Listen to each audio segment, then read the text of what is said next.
আজকে রান্না করেছিলাম কুমড়ো পাতায় ইলিশ পাতুরি। কুমড়ো পাতা ইলিশ পাতুরি রান্না করার জন্য সবার আগে যেটা প্রয়োজন, কচি দেখে কয়েকটা কুমড়ো পাতা নিতে হবে।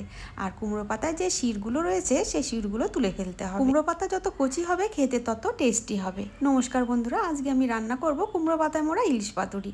তার জন্য প্রথমে কালো সর্ষে নিয়েছি মিক্সিং জারে, শুকনো সর্ষেটাই গুঁড়ো করে নেব। তারপর ওর মধ্যে নিয়ে নেব পরিমাণ মতো কাঁচা লঙ্কা। এবার কয়েক টুকরো আদা আর পরিমাণ মতো জল দিয়ে একটা মিহি পেস্ট তৈরি করে নেব। মশলাটা তৈরির সময় যেটা দিতে হবে সেটা হলো পরিমাণ মতো লবণ। লবণ দিলে সর্ষের যে তিতকুটে ভাব সেটা একটু কম লাগে। এদিকে মাছগুলো আমি আগে পরিষ্কার করে ধুয়ে নিয়ে নুন হলুদ মাখিয়ে রেখে দিয়েছিলাম প্রায় 15 থেকে 20 মিনিট। এবার ঢাকনাটা সরিয়ে নিয়ে যে সর্ষের মশলাটা তৈরি করেছি সেই মশলাগুলো ওই মাছের মধ্যে দিয়ে দেব। আর দিয়ে দেব সর্ষের তেল। সর্ষের তেলটা একটু বেশি পরিমাণেই দিতে হবে। এবার খুব অল্প পরিমাণে চিনি দিয়ে মশলাগুলো মাছের সঙ্গে খুব ভালো করে মেখে নিয়ে আরও 10 থেকে 15 মিনিট ঢেকে রেখে দেব। এই মশলাগুলো মেখে নেওয়ার সময় অল্প টক দই দিলে কিন্তু বেশি টেস্টি লাগে। আজকে আমার ঘরে টক দই আনা ছিল না, সেই জন্য দিতে পারলাম না। কুমড়ো পাতা ইলিশ পাতুরি রান্না করলে পাতাগুলো শাকের মতো খেতে ভীষণ টেস্টি লাগে, যেটা কলার পাতাতে আমরা খেতে পারি না। মাছগুলো খুব ভালো করে মেখে নিয়েছি। এবার 10 মিনিটের মতো ঢেকে রেখে দেব। এবার পাতাগুলো একটা প্লেটের মধ্যে নিয়ে নিয়েছি। পাতাগুলো থেকে শিরগুলো ছাড়িয়ে নিয়েছি। এবার যে মাছগুলো ম্যারিনেট করে রেখে দিয়েছি সেগুলো এক পিস করে উঠিয়ে এর মধ্যে দিয়ে দেব।